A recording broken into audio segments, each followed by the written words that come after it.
Hey, it's Lee here, Simplify Adulting, and we're doing some more on buy now, pay later apps or services. And I'm a little bit obsessed with these because first of all, they just weren't even a thing when I was in my 20s and 30s. And I'm really grateful for that because I would have gotten in a lot of trouble with these very quickly. And we'll talk a little bit about why, because I know people are getting in trouble with them now. And we'll talk about one of the reasons that's really part of that. And the reason I found out about these was because my son he'd used them, and all of a sudden he was like, wait, I can't keep track of this, right? And he was kind of ended up having some debt associated with these, and we need to put together a plan. Which I'll talk about at the end because I want you to know that you have access to the plan that we did. I pulled it together in a little free course, and I'll talk about how you get access to that at the end of this. But I think one of the things that is really important to understand is one of the main reasons why these apps start out like seeming like a really easy way to manage expenses, and then all of a sudden you're like, holy crap, this is hard. And the main reason for this element is cash flow.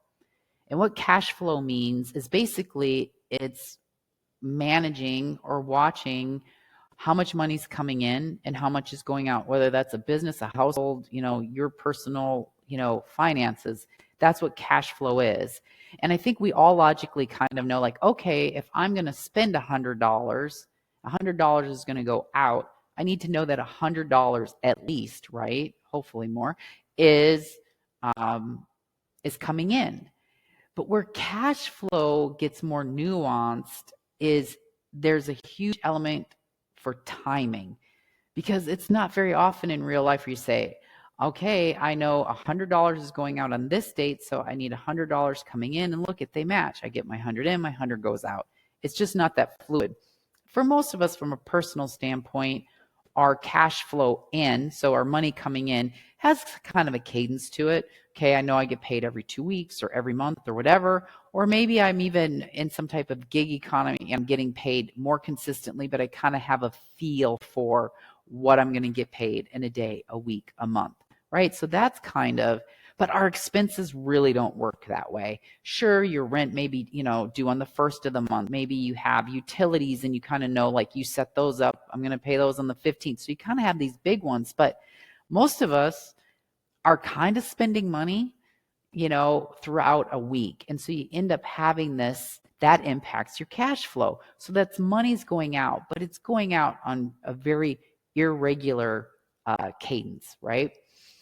And that's what buy now, pay later apps really mess with, is your cash flow.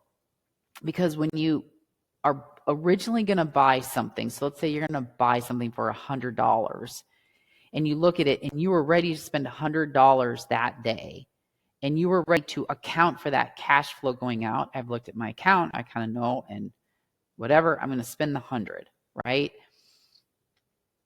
And you go, okay, no, you know what? It's a great deal. Why not just spend 25 now and pay that off over the next 8 weeks, every other week, $25, whatever your deal is that you get with that app service. And it seems like, oh, that's easy, right? When a no-brainer, I know interest, so all these things make it sound simple, but easy is not the same as simple, because it's actually really complex. It's because all of a sudden you've taken that and now you've got to track that cash flow. You've got to track that now over the next 8 weeks. And then since you only spent the 25, chances are you're going to spend more. Or you're going to hit, you're going to go, oh yeah, well, I don't have that. That $100 isn't out of your bank account. It's kind of the same thing as a credit card in the way that, you're paying for it, but a credit card, you're going to have to pay for that within the month. And we have a video about why you want to pay off all of your credit card within the month. If you use them, ideally not, but that's a side note. Back to this. So even credit cards give you a more regular cadence to the cash flow implications to you. These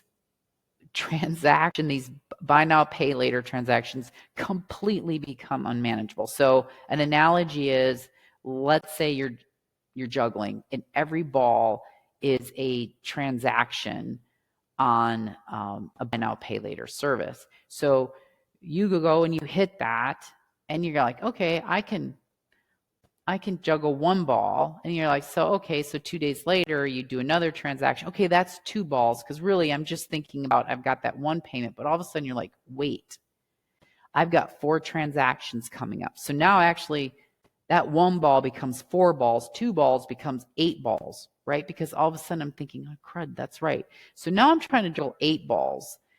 And outside of just the complexity of the number of balls and the proliferation of balls by the way that these transactions are set up, timing is really important. Okay, am I tossing or catching?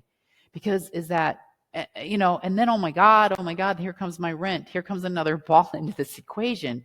So even with 2 transactions outstanding, you can see how much more it is to manage, how much more it is to juggle, how much more it is to keep track of, which is what takes something that seems really easy, which sometimes we confuse as simple, and all of a sudden becomes really hard.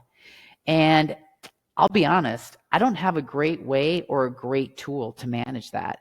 That's why more often than not, I'm just like, don't use these things, because I just don't think we all have, you're going to run a personal QuickBooks or something, but that cash flow, I'll be honest, I don't have a good way to like really effectively keep track of that. That makes it worth it. It's really not easy. It's not easy at all. It's hard, and it can get you in trouble. I know it would have gotten me in trouble. I don't use these. I still wouldn't use them. They're just too difficult to manage. So with that being said, one of the things that we talk about in the, getting out of your buy now, pay later app debt course is this. But then what we do go through and do, we take you through 3 steps that will help you get your arms around this debt, understanding what it is, getting some clarity around it, laying out some action steps, and then some really great things to set you up for success in those action steps. It is the process that my son and I used to take care of that for him. And so just thought, hey, that really worked. We tried a few things that didn't work. We didn't include that with us. So let's get this out and get it in other people's hands so they can do the same thing that we did together. If for anyone in the situation of what they thought was going to be easy is hard and is now like a burden and really stressful in terms of having buy now, pay later debt.